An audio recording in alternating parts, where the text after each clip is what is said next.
Aujourd'hui, à Histoire automobile, celle qui a inventé le terme « pony car ». Nous sommes au début des années 60 et une nouvelle génération d'acheteurs de voitures se pointe à l'horizon et évidemment, on veut une voiture différente, plus jeune, amusante, drôle. Et c'est un des mandats que s'est donné Ford.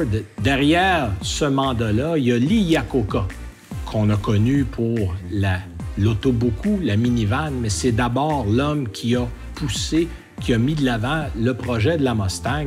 En fait, on décide de développer cette voiture-là et ça va être dérivé d'un Ford Falcon qui existait déjà.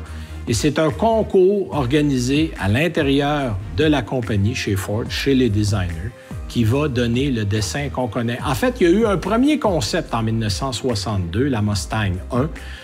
Le nom, évidemment, Mustang est en l'honneur du Mustang P51. On a fait des débuts à Watkins Glen sur la piste, en fait, avec Dan Gurney au volant. Et c'est une voiture assez révolutionnaire. Moteur 4 cylindres, en position centrale arrière, un roadster qui plaisait beaucoup aux ingénieurs. Là, on sortait, mais vraiment, de ce qu'on faisait.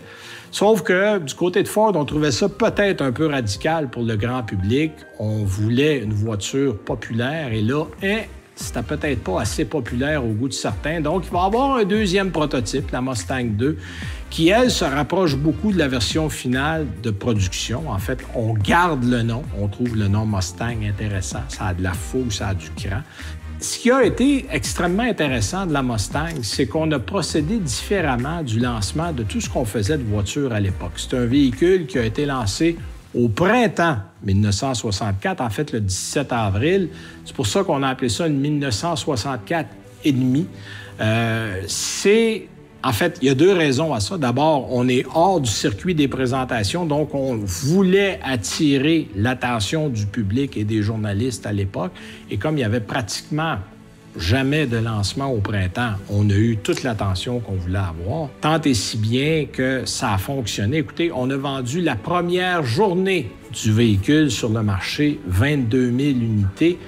Et ça se vendait 2 368 $ américains. Imaginez, à l'époque, c'était quand même abordable. C'est une voiture qui était élégante, compacte, sportive. Dès 1965, on a des modèles Shelby. Parce que Carroll Shelby, l'homme qui a développé la GT40, qui a fait gagner Ford au Mans, est aussi un homme important dans l'histoire de la Mustang parce que dès la deuxième année du modèle, il va mettre la main à la pâte, introduire la GT350 avec un V8 289 pouces cubes de 306 chevaux. Et là, on va emmener la Mustang à un autre niveau.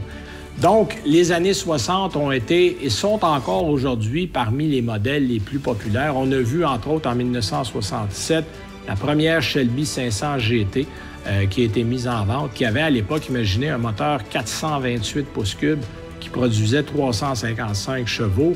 Les moteurs 302 qui ont été très populaires, qui sont aujourd'hui des 5 litres, on est dans d'autres dénominations, sont arrivés en 1968.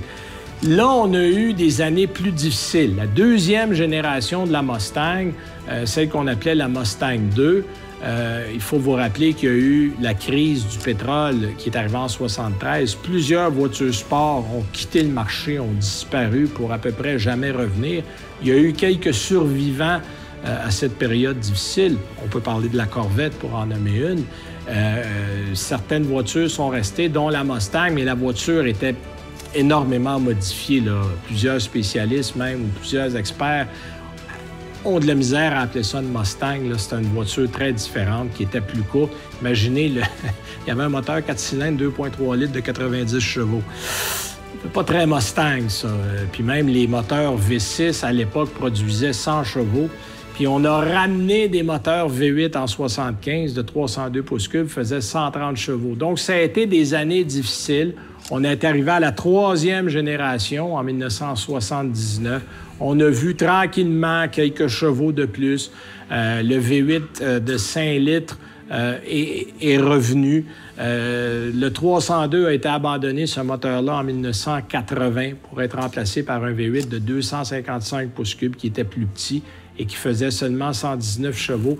Donc, on a traversé une période difficile. Écoutez, ça a pris une douzaine d'années avant qu'on ramène une Mustang GT. On va arriver à une 4e génération en 1994, en fait, pour célébrer les 30 ans du modèle. On redessine la Mustang pour lui donner un style un peu plus évocateur de son histoire. Plateforme de voiture plus rigide, donc on va amener aussi un V8 qui revient à 215 chevaux. Là, tranquillement, on commence à retrouver un peu de puissance. Le moteur 5 litres va disparaître en 95 au profit d'un 4,6 litres qui aurait été là quelques années. Le gros moteur à l'époque, c'était le fameux V8 5,8 litres qui faisait 300 chevaux. Hey, et 300 chevaux en 1995, c'était quelque chose.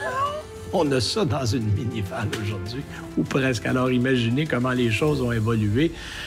Évidemment, on va célébrer en 2004 la dernière année de construction des modèles à l'usine de Dearborn, parce que depuis le tout début, en 64, c'est l'usine de Dearborn, près de Détroit, qui construit les Mustangs.